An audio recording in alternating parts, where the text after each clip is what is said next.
Peel off the high-temperature tape from the heating wire. Use a hex wrench to remove the screws on both sides and take out the heating wire.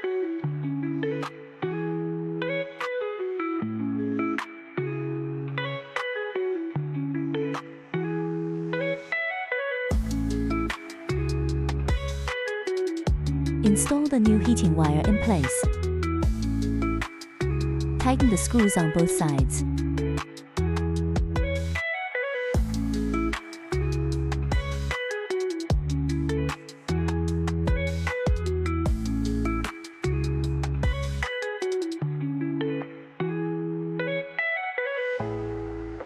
Reapply the high-temperature tape over the heating wire.